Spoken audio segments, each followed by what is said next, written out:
Hello, everybody, and thank you for tuning in to the Liberty Report. With us today is Chris Rossini, our co-host. Chris, good to have you with us today. Great to be with you again, Dr. Paul. Very good. Some parts of the country still very, very hot for a lot of reasons. This state of California, it probably deserves a little heat, excessive. But you have some politicians out there that are pretty excessive in the wind blowing and the messages they give. But they're in a mess. But the rest of the country isn't nearly as bad. But it seems like when the temperatures get a little higher than normal, they need more government. So it's pretty hot out there, and we had a hot summer, but actually I have the greenest grass I've ever had, and I don't know how it survives so well because we did go several months without rain. But anyway, in the West right now especially, they're having trouble. In the West, they've been using government a long time to make sure that there are no problems ever. Everything is to be taken care of. Of course, they use the problems that exist as excuses for building their governments. When you look at these governments in California, including New York and these other places, a problem is there, they'll solve it, and the government gets bigger, and the more chaos there is, the bigger the government gets, and sometimes they help create the chaos. But right now it's a temperature thing, and it's going to last a couple more days, I'm sure, and then it's going to go away, and they'll find another one. There'll be a snowfall they'll be worrying about. But so right now, people do suffer from it. I've gone through one hurricane here in Texas, and I did not leave, and I didn't have electricity for must have been close to 2 weeks, and it's not very nice. But I chose not to leave for various reasons, and this can be a problem. But overall, what we see, Chris, is that when something like a heat spell comes along and people are really upset, they turn to the government. What's the government going to do? What's the government going to do? They don't ask, did the government do anything to create some of these problems? Maybe the electricity is a problem. And all of a sudden, Chris, it makes us think about, all those greenies out there regulating all this stuff. I wonder if they could have contributed to our problems. And right now, though, the only answer we hear coming from those in charge of these particular states is the government sees this as a problem. They want to do something about it. They have to appease the constituencies. And guess what? They don't do the right thing. They tend to make the problems much worse. Sort of like the Federal Reserve when it comes to a problem of inflation, they make it worse. So right now, Chris, I see this not changing significantly very soon, but eventually what we hope to do is get people to be more rational and realize that government policies create a lot of these problems, and therefore you can't go crawling to the government and say, just send us more money. In a way, the tragedy of our consequence of the COVID, it was the way the government was managing things, and the worse it got, the more money they pumped out. So far, we have our work still available to us to try to straighten this out and get people to understand that there's a role for government, but it's not to micromanage our lives and the economy or the thermostats. Chris. Right, Dr. Paul. And speaking of thermostats, that's what caught our attention in an article of what happened in Colorado recently, where 22,000 households, they lost control of changing the temperature in their own homes. And it was hot. They had these smart thermostats, and they got the message that, it's fixed at this temperature. You can't change it. And that's, one of the reasons, the main reason I've avoided those smart thermostats. Because as long as so many people are governed by this climate ideology, I don't want it, because they're going to take control of your house.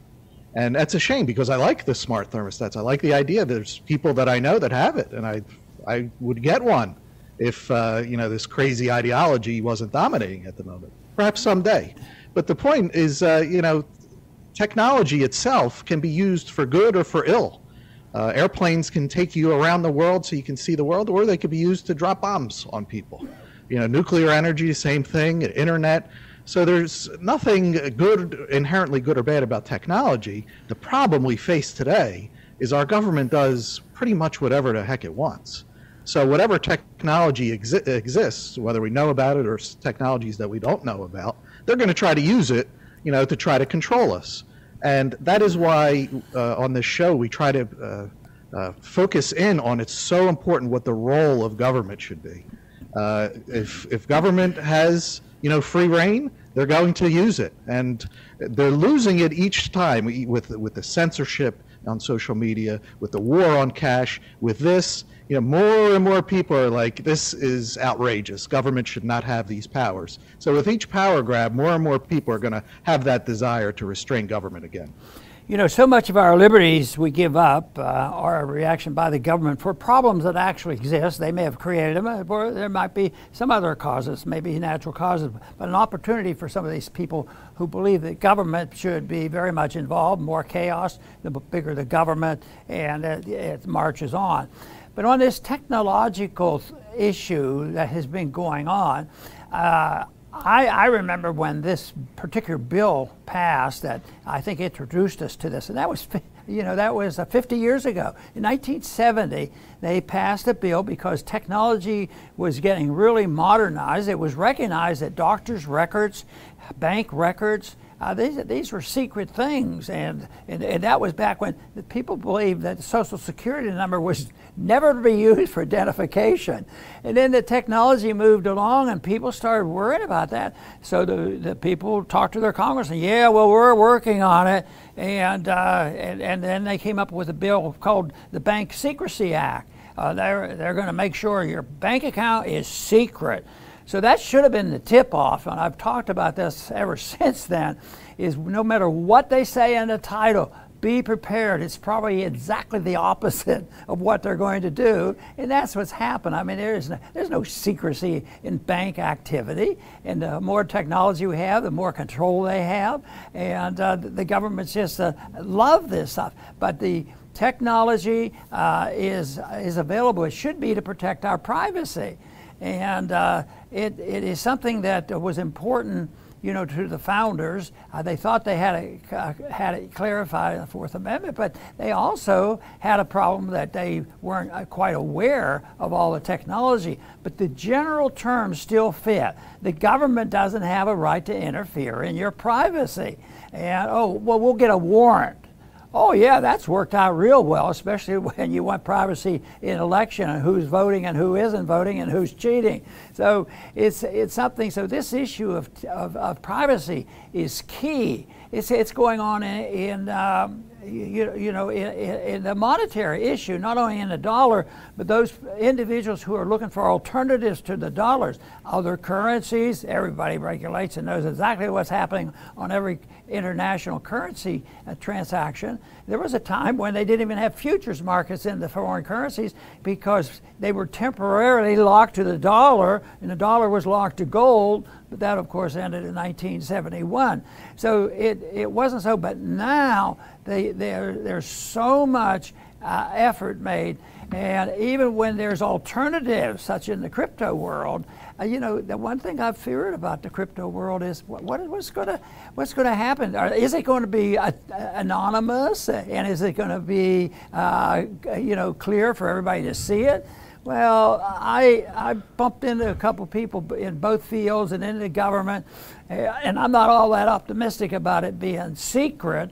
And I think the government, because the very first time I heard a Federal Reserve official respond to the cryptocurrencies, I was shocked. I think it was I think it was Yellen, and she didn't sound like she was worried about it. Oh yeah, this is just technology. Move along. We'll deal with it. And I thought, boy, that was much too soft. And I think that's what happened. So anytime they're coming here to take care of you, to give you perfect health care and privacy in health care, there's no more privacy in health care than man in the moon. It goes instantaneously. If a doctor calls a drugstore now and calls in a prescription, that is immediately gone into the federal records, and it's available. The pharmaceuticals benefit by it because a lot of their promotions are there. So this whole idea of privacy and technology, and the ability to regulate our thermostats, and they're determined to do this, and it will be done in the name of green technology. Everybody, oh well, this is a different story. The world is being polluted, but I think we've been polluted for sure with excessive government intervention. That's where our real pollution is. That's right, Dr. Paul. And the biggest polluter on the earth is the U.S. government. How about that? Yeah. Via the military empire. Now, there is zero appetite to change that. The military empire is not going anywhere. So do they even believe their climate, rhetoric? By actions, they do not. They want to instead control everybody else's life. But, another incident that caught our attention, Dr. Paul, as bad as that Colorado incident was, this morning, the EU came out with a whopper. The EU is even worse. They want mandatory target for reducing electricity use at peak hours. And the EU president said, what we have to do is flatten the curve. She actually used those words, they want to flatten the curve on energy use. They're making it so obvious that there is a agenda here. With COVID, it was to control your movement and try to get you used to taking forced injections whenever they deem that you need one. And this is for energy use. Now, that doesn't mean that they're going to get what they want, of course. They wanted 7 billion people to have jabs. They got, I think, 1 billion, which is an extraordinary amount, but it's not 7, not even close. And they wanted vaccine passports, and you have to show that you got your forced injection. You have to prove it to everyone, no matter what you do. And with very small exceptions, that is not the case. So they don't get what they want, but just because they have something in their imagination. So that's a good thing. And this instance with the EU, they're the ones, and just like California, that created the problem, like Dr. Paul mentioned. And then all of a sudden, everyone else has to suffer, and you're all in it together. What a bunch of nonsense. So this is yet another example of why power should be decentralized and should never be centralized like this. One thing I'm thinking, though, we might give credit to the EU is they're pretty consistent in doing dumb things. They look at how they handle energy, and look how they handle U.S. dictates on them whether or not they can import oil and energy from Russia. So that they self-inflict all these penalties on themselves. That it doesn't seem to help them at all. So whether it's energy, they do the same thing, and then it's connected, because we are talking about the energy that they mess up on providing their own energy and staying away from these international fights. Internationally, it's damaging because their enemy is Russia, and so Russia becomes stronger, and they sell more and make more profits and align themselves with China. So it's something that is utterly amazing why they go along with this, and then they end up with shortages. Why would the governments have shortages? They're powerful. They're all powerful. They're either really dumb. Some people say no, they're not dumb. They know what they're doing, because some of them want chaos. And I think it's a mixture. I can't sort all that out. All I know is they take advantage of the chaos, and no matter what their deeply rooted motives have been for the policies that they have been using and issuing, I don't think anybody can have an absolute understanding of that. But the one thing for sure, it makes things worse. So if they're going to do it with their economic policy, their foreign policy, and have this intervention, then they come along. And the biggest issue of the day, of course, is we got to discipline these individuals who think they have the right to adjust their own thermostat.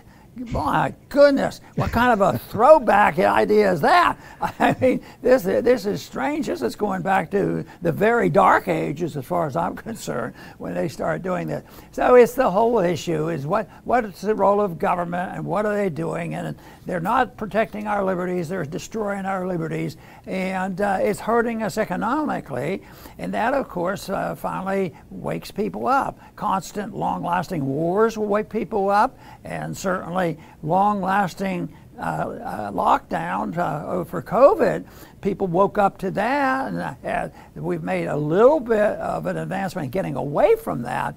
But I just think that if we present our case in the best form possible, maybe people will grasp this before the problems come. I mean, how long has it been since the understanding of the monetary policy in the Federal Reserve causes booms and then the busts? It's been known a long time, but there's still, I would say 90-some% of the people, they still think the main thing we need is more money, you know, because people can't afford their rent.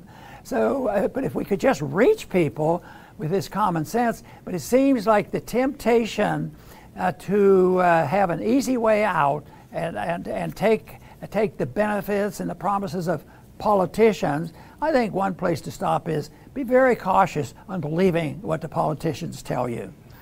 That's a good rule of thumb, Dr. Paul. Unless their last name ends with Paul, then you could trust that.